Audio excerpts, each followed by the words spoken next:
सुरु गरौँ है आउने गर्नुहुन्छ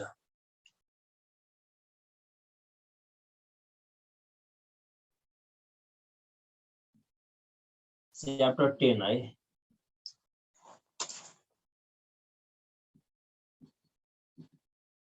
मल्टिनेशनल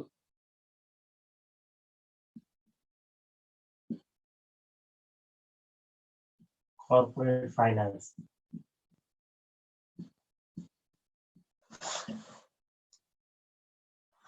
मल्टिनेशनल corporate finance जुन चाहिँ तपाईहरुले 10+2 गरेर 12 मार्क्स फिक्स आउँछ है न्यूमेरिकल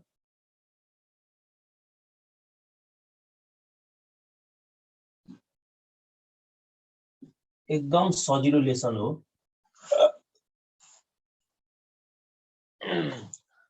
अब हामीले यहाँ बुझ्नु पर्ने भनेको मल्टिनेशनल कम्पनी भनेको के हो हैन मल्टिनेशनल कम्पनी अब जस्तै यहाँ हामीले मेन बुझ्नु पर्ने भनेको चाहिँ मल्टिनेशनल कम्पनीहरु हुन्छ अनि एक्सचेन्ज रेटहरु हुन्छ क्या है विनिमय दरको बारेमा त चेन्ज भइराको हुन्छ हो त्यो फ्लक्चुएसन चेन्ज किन हुन्छ हैन अनि कसरी हुन्छ त्यो हामीले क्याल्कुलेट गर्ने काम न्यूमेरिकल पार्टमा पर्छ अब मल्टिनेशनल कम्पनी भनेको के हो अथवा मल्टिनेशनल कर्पोरेट भनेको के हो भन्ने कुरा जस्तै यहाँ हेर्नुस् है multinational corporate multinational MULTINAT company अथवा कर्पोरेट एउटै हो कर्पोरेसन मल्टी भनेको बहु हो नि हैन नेशनल हेर्नुस् त बहुराष्ट्रिय एक वा दुई भन्दा बढी राष्ट्रहरुमा आफ्नो ट्रान्ज्याक्सन अथवा कारोबार गर्ने हैन आफ्नो जस्तै ब्रान्चेसहरु खोलेर आफ्ना प्रोडक्टहरु सेल गर्ने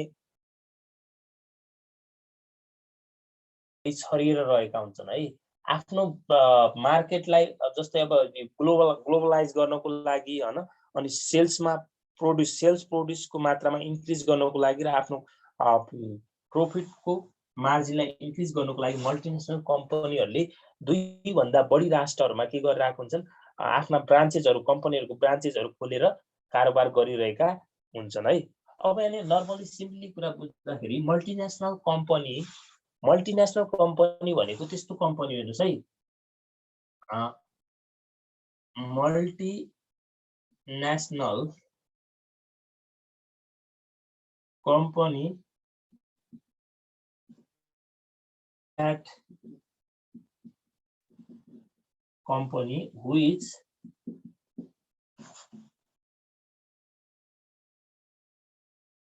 produce and sell it two or more than two countries.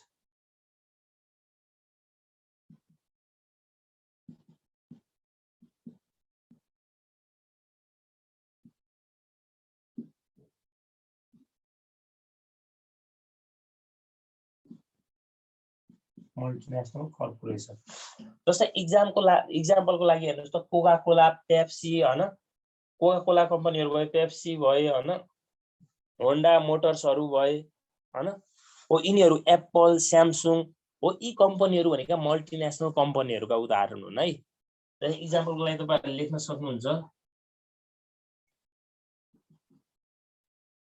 Coca Cola Pepsi General Motors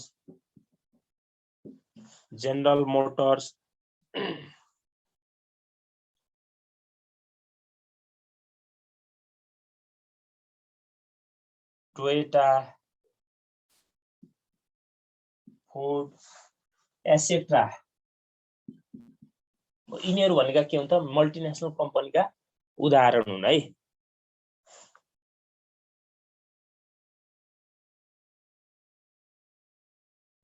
अनि एक्सचेन्ज रेट भनेको के हो त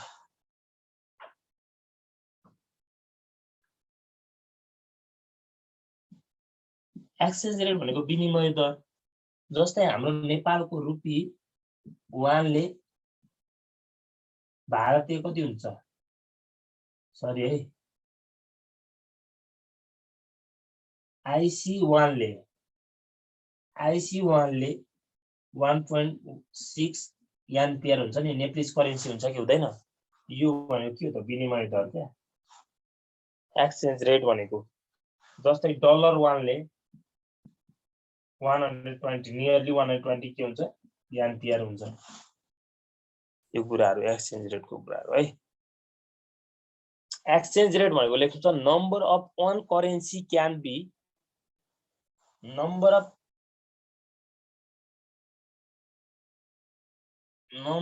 of one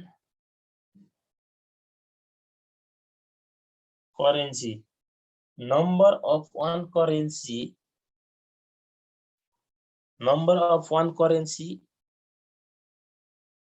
of one currency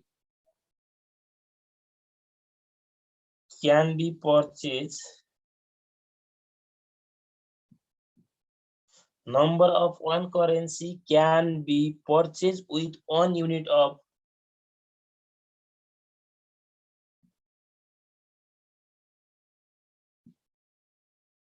another currency is called exchange rate.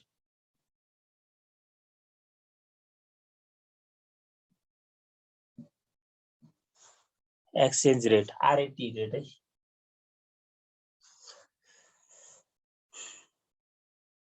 Number of one currency can be purchased with 1 unit of another currency is called exchange rate.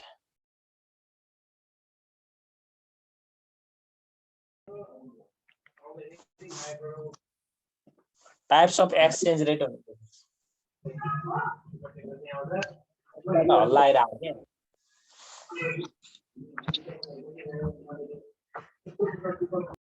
रुजाको बाट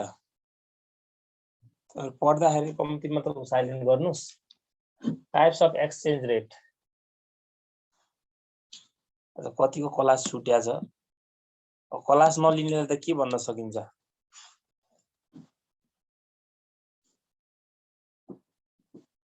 भोलिबाट चाहिँ class नछुटाउनु भाइ। Class छुटाउनु भयो भने भोलि एक दिन क्लास छुट्यो भने पछि नजोइन हुँदा नि हुन्छ, गाह्रो हुन्छ। Types of exchange rate.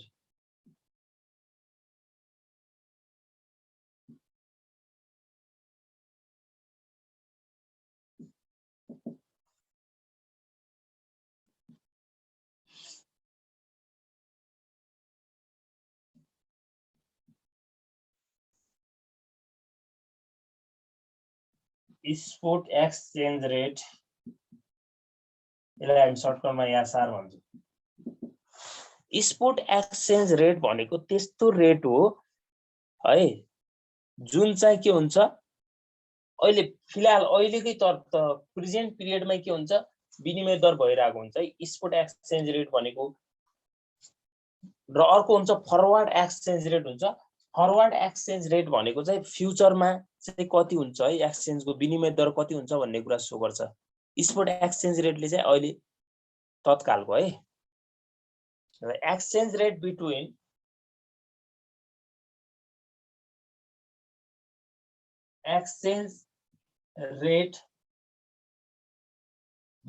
two currencies, exchange rate between two currencies at present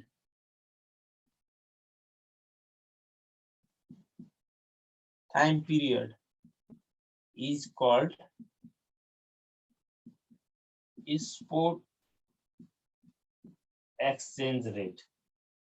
यो कुराहरु थ्योरिटिकल पढ्नु होला है, अलिअलि पढ्नु भएन भने काम छैन फेरि। अनि अर्को छ स्पोट एक्सचेन्ज रेट पछि फरवर्ड एक्सचेन्ज रेट। यसलाई हामी सर्टकटमा एफआर भन्छौँ। यही हो exchange rate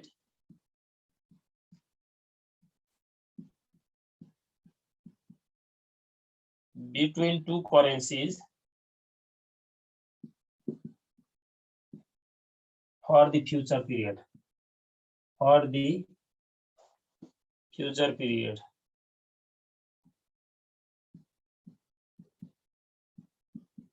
Is called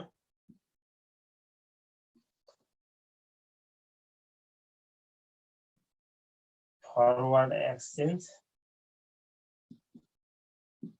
rate. EXCHNG exchange rate.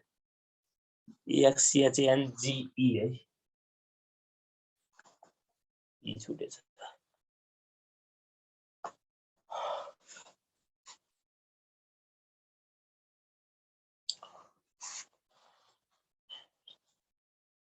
भयो यो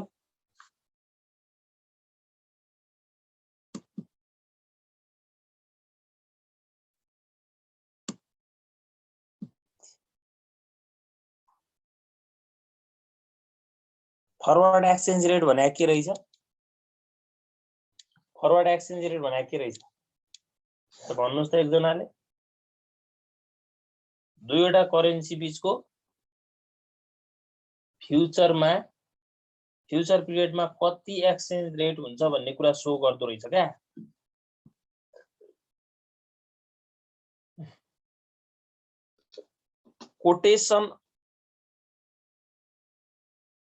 कोटेसन अफ एक्सचेन्ज रेट भनेर लेख्नुस्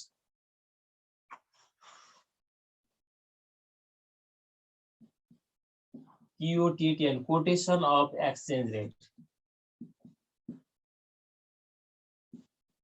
पत्र पत्रिकाहरु पढ्नुहुन्छ कि नै तपाईहरु पत्र पत्रिका जस्तै पत्र पत्रिकामा आजको विनिमय दर यो छ है भनेर एउटा साइडमा आएको हुन्छ नि 1 NC = 1.6 अनि त्यसको सेलिङ दर चाहिँ ₹1.80 भने हुन्छ अनि त्यसपछि अर्को डलर $1 बराबर NPR 120 त्यसको खरिद बिक्री यता भने हुन्छ नि साइडमा दिएको हुन्छ नि पत्र पत्रिकाहरुमा हो त्यही हो कोटेसन अफ एक्सचेन्ज रेट भनेको यसमा एउटा डाइरेक्ट कोटेसन हुन्छ अर्को इनडाइरेक्ट कोटेसन हुन्छ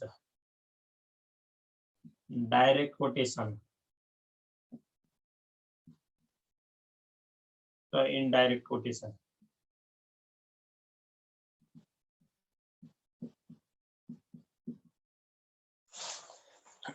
डाइरेक्ट र इनडाइरेक्ट कोटेसन है डाइरेक्ट कोटेसन भने के हो लेख्नु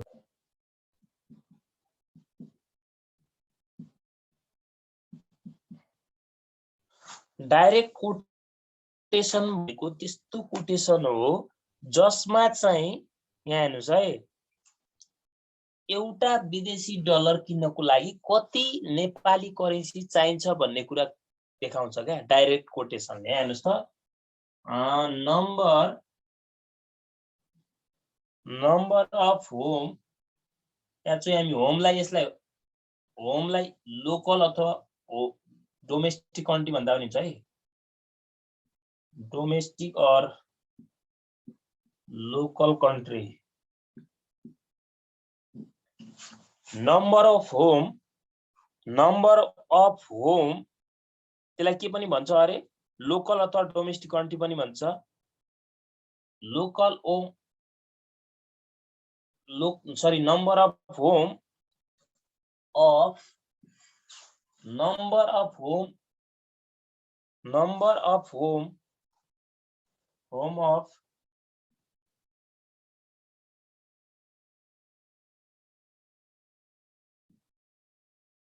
फरेन करेन्सी के लेखे के मैले number of home of foreign currency बर्बाद भइगयो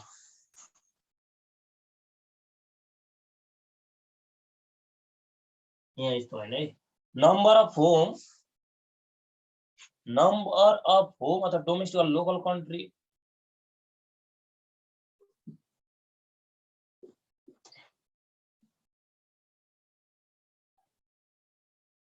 currency can be purchased number of home currency can be purchased with 1 unit of foreign number of home currency can be purchased 1 unit of foreign currency is called direct quotation number of home अथवा यसलाई domestic पनि भन्छ local currency पनि भन्छ number of home currency can be purchase with 1 unit of foreign currency is called के हो त direct quotation भनेको एक युनिट तपाईले डलर अथवा विदेशी युनिट यहाँ हेर्नुस् त विदेशी 1 युनिट बराबर विदेशी 1 युनिट किन्न तपाईलाई कति करेन्सी इक्वल टु कति नेपाली भने स्वदेशी क्या कति स्वदेशी डलर चाहिन्छ त कति स्वदेशी युनिट डलर चाहिन्छ भने युनिट त्यस्तो क्या है विदेशी 1 युनिट किन्नको लागि तपाईलाई स्वदेशी करेन्सी कति चाहिन्छ स्वदेशी करेन्सी भनेको नेप्लिज करेन्सी कति चाहिन्छ भनेको है अब इनडाइरेक्ट कोटेसनमा लेख्नुस् इनडाइरेक्ट कोटेसनमा नम्बर अफ अब तपाईले हो यहाँनिर हेर्नुस् त नम्बर अफ अब तपाईले हो अघि चाहिँ होम लेख्नु भएको थियो नि अब यहाँ चाहिँ नम्बर अफ फरेन भनेर लेख्नु पर्यो क्या ल लेख्नुस् त number of foreign currency indirect कोटेसनमा है number of foreign currency can be number of foreign currency can be लेख्नु भयो number of foreign currency can be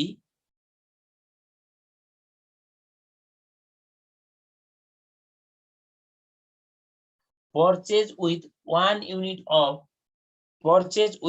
unit of home currency purchase of 1 unit of home currency is called indirect quotation लेख्नु भयो कि भएन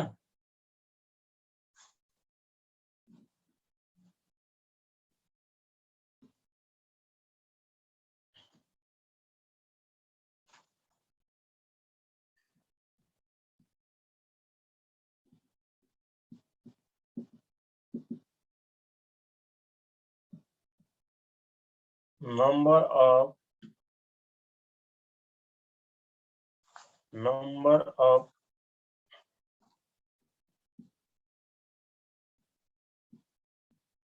foreign currency can be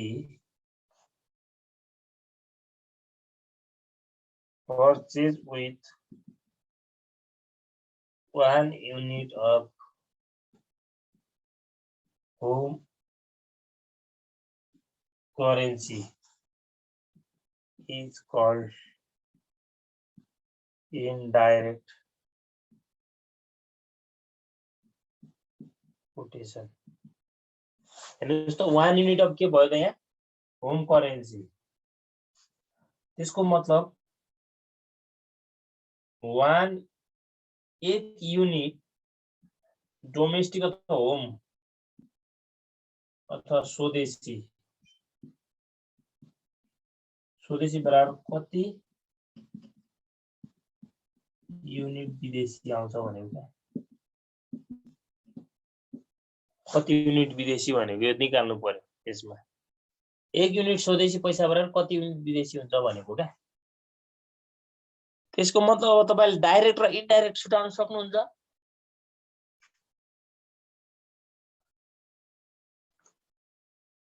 भन्नुस् त direct र indirect छुटाउन सक्नुहुन्छ कि सक्नुहुन्न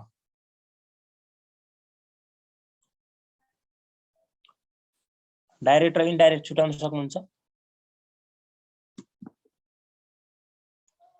जस्तै हामीलाई कति 1 युनिट विदेशी बराबर कति युनिट स्वदेशी अथवा नेपाली हुन्छ भनेपछि हामीले त्यतिखेर चाहिँ के बुझ्नु पर्यो डाइरेक्ट कोटेसन हो भनेर बुझ्नु पर्यो र इनडाइरेक्ट कोटेसन चाहिँ कतिखेर बुझ्नु पर्यो कति विदेशी युनिट अथवा 1 स्वदेशी बराबर कति विदेशी हुन्छ भन्ने कुरामा चाहिँ हामीले के बुझ्नु पर्यो त इनडाइरेक्ट कोटेसन हुन्छ भन्ने कुरा बुझ्नु पर्यो है अब तल नोट लेख्नुस् त एउटा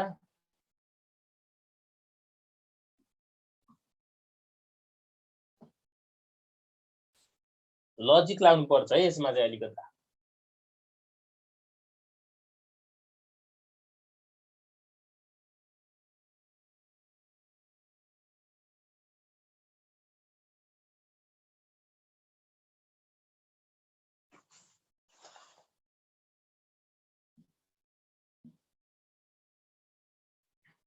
direct and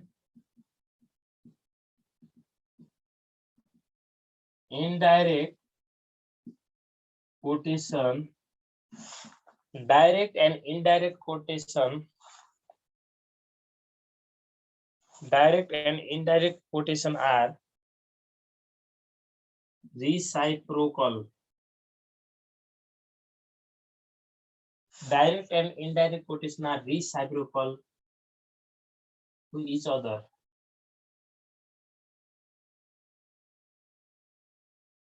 एक अर्कामा के हुन्छन् पारस्परिक हुन्छन् भनेको के reciprocal to each other. अब हेर्नुस् है यो भनेको डाइरेक्ट कोटेसन बराबर के हुन्छ 1/, इनडाइरेक्ट कोटेसन हुन्छ अथवा इनडाइरेक्ट कोटेसन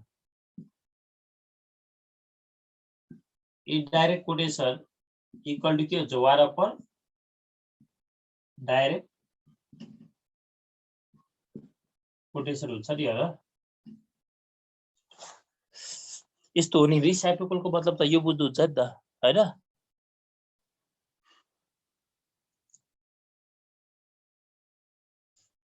जस्तै हामीलाई हेर्नुस् त न्यूज पेपरमा QOTATN कोटेसन भनेर हामीलाई न्यूज पेपरमा दिएको हुन्छ इन न्यूज पेपरमा कोटेसन इन न्यूज पेपर भनेर दिएको हुन्छ अनि हेर्नुस् त जस्तै 100 IC इक्वल टु यहाँ अलिकता गरौँ यहाँ मैले तपाईहरुलाई BID बिड लेखे एउटा पत्रिकामा यस्तै हुन्छ एउटा आर्क्स हुन्छ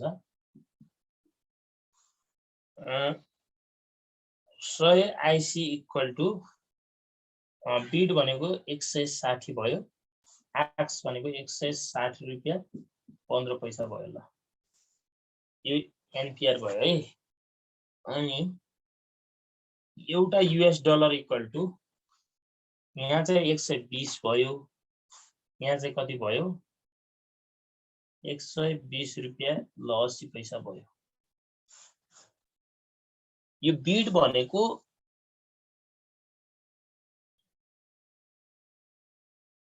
बाइङ भनेर बुझ्नु होला यो भनेको सेलिङ हाम्रो देश नेपाल अथवा विश्वको जुनसुकै देशमा पनि सेन्ट्रल बैंक अथवा नेपाल राष्ट्र बैंक हाम्रो देशको कन्टेन्टमा नेपाल राष्ट्र बैंक भयो देशमा हेर्दाखेरि के चाहिँ के भयो त सेन्ट्रल बैंकले चाहिँ के गरेर हुन्छ एक्सचेन्ज विनिमय दर के गरेर हुन्छ सटाइ गर्ने काम गर्छ त्यो गरे बापत जस्तै हामीले 100 रुपैयाँ IC लगेर नेपाल राष्ट्र बैंकमा गयौं भने अथवा NRB गयौं भने अब हामीले यदि बेच्नु पर्यो भने सेलिङ है यो सेलिङ भनेको नेपाल राष्ट्र बैंकको सेलिङ हो हाम्रो लागि सेलिङ भनेको यताको बाइङ हुन्छ क्या बाइङ प्राइस हुन्छ बिड प्राइस हुन्छ यहाँ इन्भेस्टरको त्यो हामीले त्यो इन्भेस्टमेन्टमा अस्ति पढाएको थियो नि बिड र बाइड त्यहाँ भने कोटेसन मात्र छुटाउने हो यहाँ भनेको हेर्नुस् त यो 100 रुपैयाँ NC तपाई यदि तपाईलाई 100 रुपैयाँ IC छ तपाईले साट्न जानुभयो भने तपाई 160 रुपैयाँ मात्र पाउनुहुन्छ कि यो तपाईको लागि के भयो तपाईको सेलिङ प्राइस भनेको यो भयो है तर नेपाल राष्ट्र बैंकबाट तपाईलाई 100 रुपैयाँ IC चाहियो भने तपाई साट्न जानुभयो भने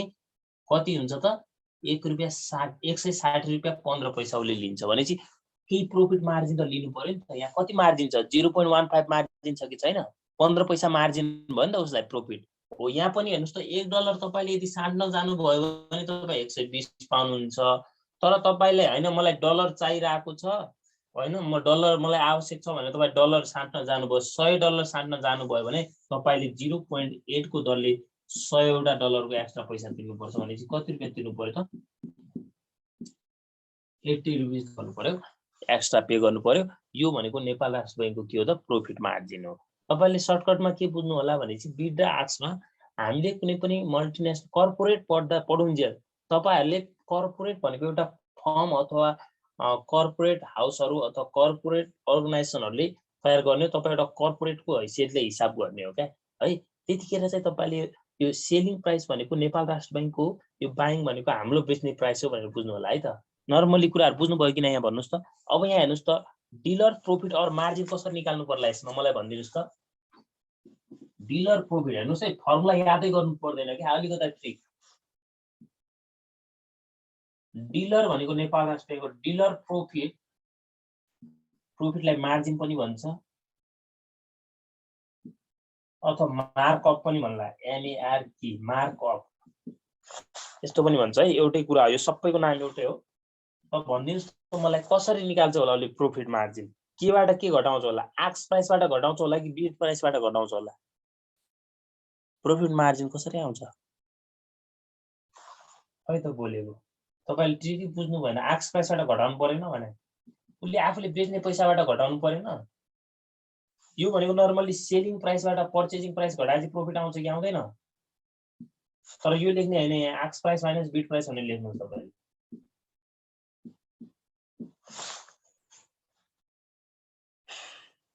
यति सिकाउनुको लागि मैले यत्रो यो भनेको हो क्या तपाईहरुलाई।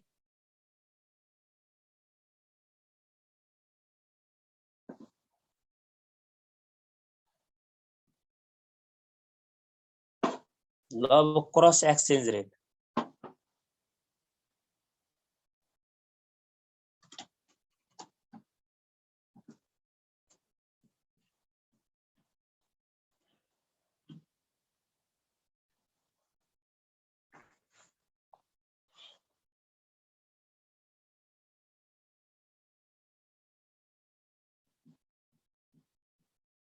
Cross exchange rate,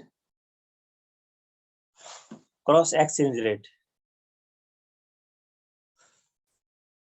cross exchange rate. अब क्रस एक्सचेन्ज रेट भनेको के होला यसो विचार गर्नुस् त। क्रस एक्सचेन्ज रेट भनेको त्यस्तो रेट हो जुन चाहिँ हामीले यहाँ हेर्नुस् है, जस्तै $1 इक्वल टु रुपीज 120 एम्पियर भनौं न, नेप्लिज करेन्ट जीपीयू हैन, अनि 160 एम्पियर इक्वल टु 1 आईसीबीयू। अरे हामीलाई के सोधियो, डलर र आईसी को निकाल्नुस् भनिदिन्छ। $1 इक्वल टु कति आईसी होला, वाट आईसी कति होला यो निकाल्नु। यो दुईटा बीचको रेट नै थियो त क्रस एक्सचेन्ज रेट हो। यो सोधे दिया हात हामीलाई यहाँ एक आईसी कति बराबर डलर कति, एक डलर बराबर कति आईसी हुन्छ भनेर दिएको छ त यहाँ छैन हो। अब तपाईले पर डलर इक्वल टु कति आईसी हुन्छ भन्ने कुरा क्याल्कुलेट गर्ने नि त्यो त क्रस एक्सचेन्ज रेट हो। Finding third exchange rate, finding third exchange rate लेख्नुस् त। Finding third exchange rate between two currencies from given two exchange rate is called cross exchange rate भनेर लेख्नुस्। Finding third exchange rate, finding third exchange rate between two currencies from given two exchange rate is called cross exchange rate। हामीलाई दुईवटा rate दिएको हुन्छ, त्यसबाट चाहिँ cross exchange rate निकाल्न भन्छ के भयो। जस्तै एक्जाम्पलको लागि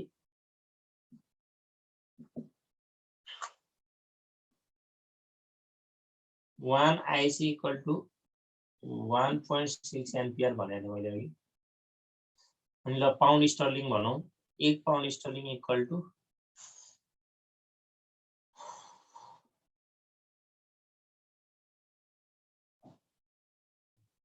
2.5 डलर अनि दियो। अनि 120 एम्पियर इक्वल टु $1 भनेर यसरी दियो। अनि अब हामीलाई यहाँ के सोधिन सक्छ,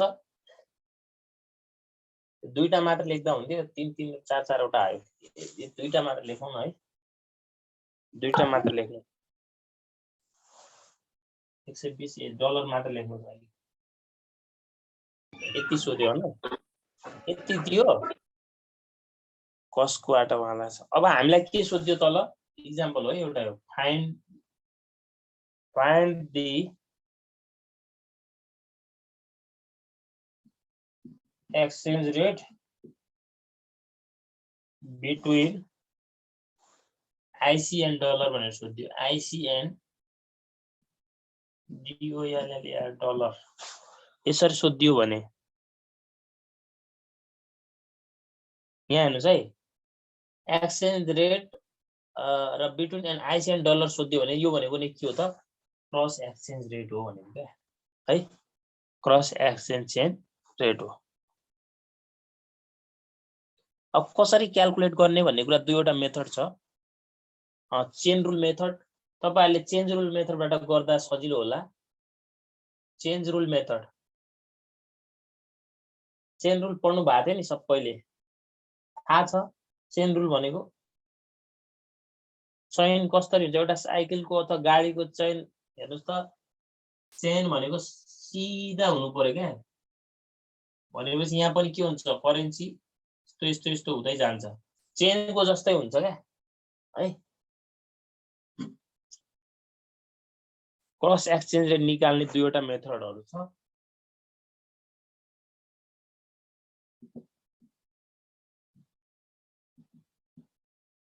चेन रुल मेथड र लजिकल मेथड।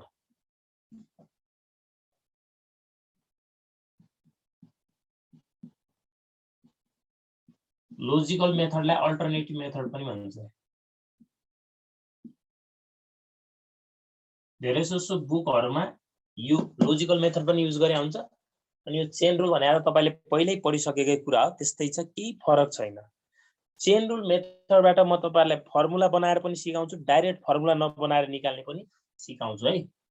चेन रुल मेथडबाट हेर्नुस् त चेन रुल मेथड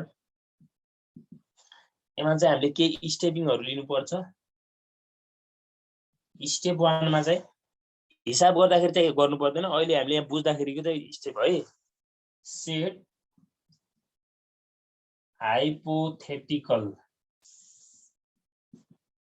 HYPOTHETICAL है हाइपोथेटिकल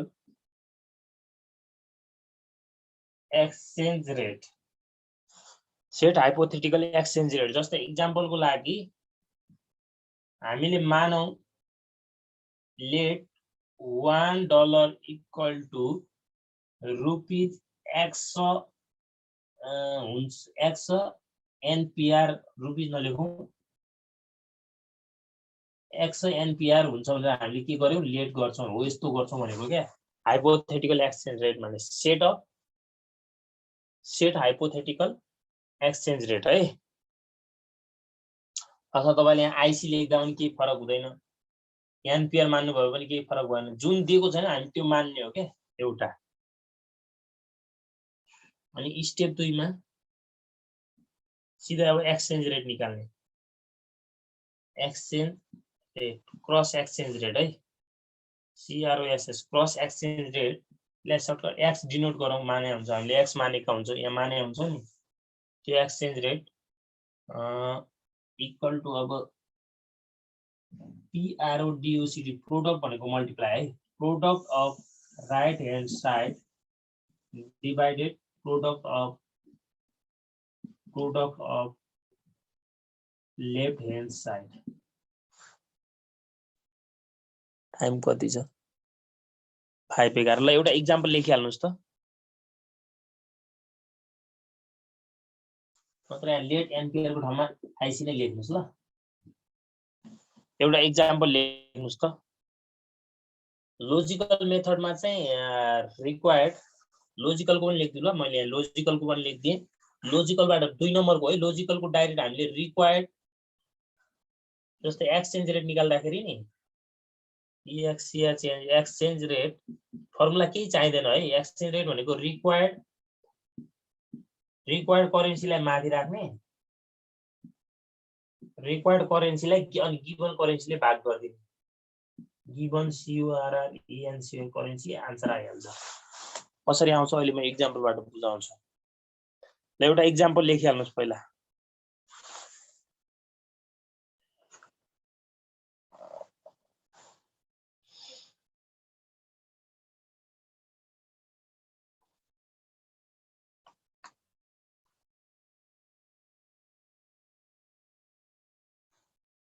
एउटा एक्जाम्पल लेख्नुस् त।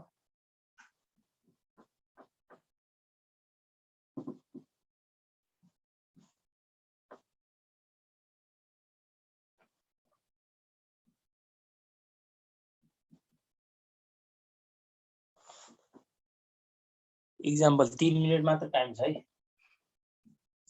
120 एम्पियर इक्वल टु $1 हुन्छ है। $1 हुन्छ अनि 1 आइसी इक्वल टु ₹1.60 एम्पियर हुन्छ। यस्तो भन्यो अनि हामीलाई के निकाल्दिन भन्यो,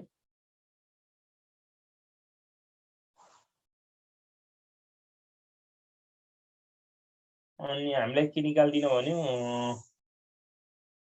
calculation of CROS cross exchange rate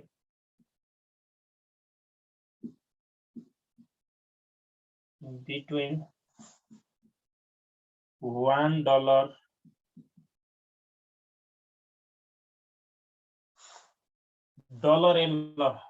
and between $1 and IC भनिदियो ल।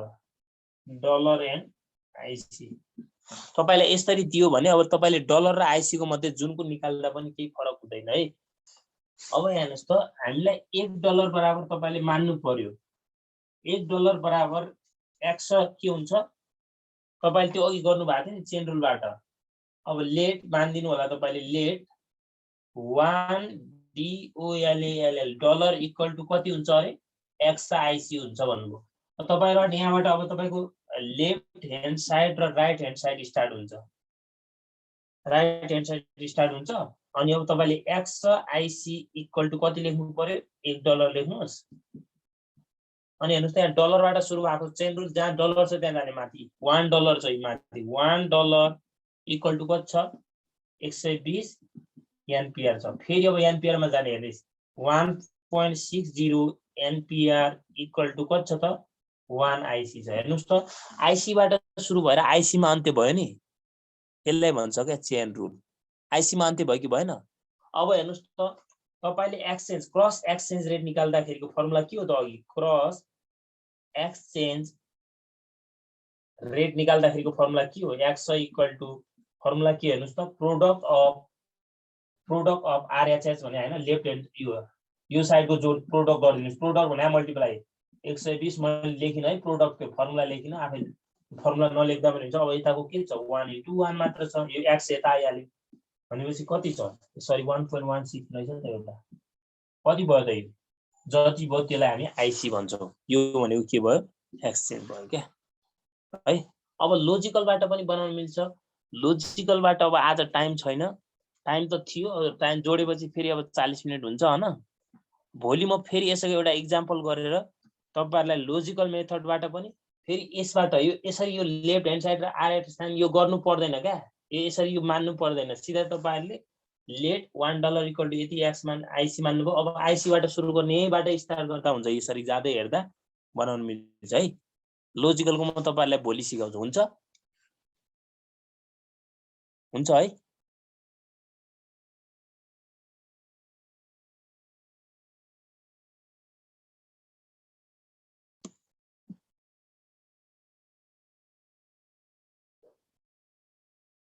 ल अनि अस्ति पेमेन्ट